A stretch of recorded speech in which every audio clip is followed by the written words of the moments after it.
The first major Metro 2039 previews have arrived. After watching more than 20 videos from creators who spent anywhere between 2 and 20 hours with the game, one conclusion kept appearing. This could be Metro at its absolute best. However, there is an important catch. Most sessions were streamed through GeForce Now using control settings. Nearly all the footage is labeled as beta gameplay, and much of what we're watching was supplied directly by 4A Games. Several creators also disclosed that their coverage was sponsored. That doesn't make their opinions invalid, but these previews should be treated as an early guide, not a verdict on performance, final graphic quality, or the consistency of the complete game. Some previews also focus more on describing the game than critically assessing it. I've watched more than 20 previews, so you can skip the adverts. I've compared what creators consistently agree on with the concerns that only a few identified. Here is what Metro 2039 appears to get right, but remains uncertain on the gameplay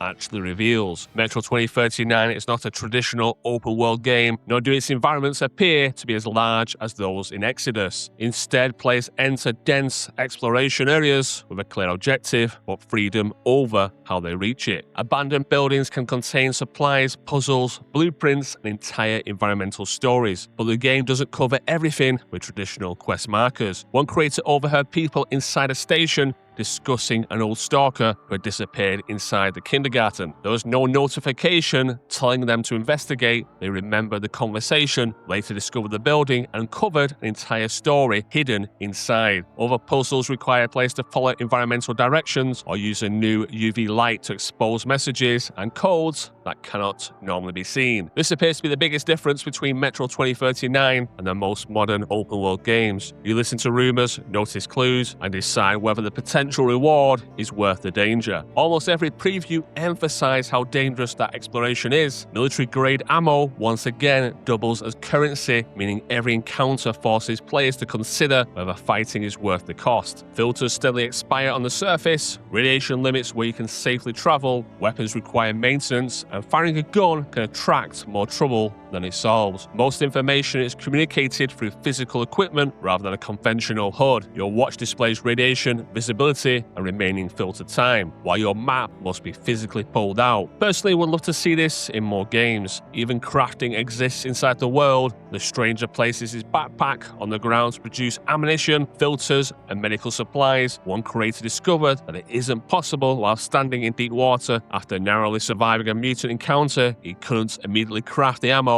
he desperately needed. Cutting tools and handmade breaching charges can open alternative routes, while blueprints discovered through exploration unlock equipment upgrades, weapon modifications, and entirely new guns. Weapons apparently feel heavy and powerful, but resources remain limited, enough that stealth is often the smarter option. Human enemies respond to light, sound, and missing squad members, while neglected weapons can jam at the worst possible moment. The more consistent praise was reserved for the atmosphere. The inhabited stations are filled with extended conversations, small human stories, and people continue with their lives beneath Moscow. Children play on broken concrete while adults discuss supplies, rumors, and the growing influence on the Northern Reich. These conversations aren't always meaningless background noise. They can contain clues leading to locations and stories hidden elsewhere in the world. The contrast begins once you reach the surface. The warmth and noise of the station disappear, the environment becomes openly hostile, and every dark building presents a choice between valuable supplies and potentially wasting the resources keeping you alive. Creators repeatedly describe Metro 2039 as carefully handcrafted, visually stunning, and almost completely free from filler. Several suggested it could become the best game in the series, while one described it as the ideal Metro sequel. The Stranger is Metro's first fully voiced main protagonist. Some creators thought this made conversations feel more natural, while another found his habit of talking to himself distracting and hoped to reduce it. The preview's dialogue was also altered from the finished game, making the final story difficult to judge. One creator was concerned that Hunter could become a cliched villain instead of a complicated character longtime fans remember. Any behaviour also requires further testing. Human opponents appear more responsive, using suppressive fire, grenades, and cover, but one reviewer stressed that this isn't next-generation AI or anything fundamentally new. Enemies can also gather into easily targeted groups inside narrow corridors, or Games has promoted new group behaviour between different mutant types. Some creators believed they experienced this behaviour, while another said it wasn't noticeable. This is something we'll need to investigate once more people play the game. Stealth also appears to have improved, although throwing knives remain unusually forgiving and can seemingly kill enemies regardless of where they land. Personally, I would use these previews as a promising early guide rather than a reason to pre-order. The overall reaction is remarkably positive, but we still need feedback from people playing outside this initially controlled preview wave. Gamescom attendees and smaller creators should begin getting their hands on Metro 2039 this week. This should give us a much clearer picture of how the game actually feels, whether everyone remains this positive. As soon as we learn anything new, I'll let you know. I plan to cover Metro 2039 weekly alongside Stalker 2 and other games. So consider subscribing if that sounds worthwhile. Yesterday's Metro 2039 gameplay breakdown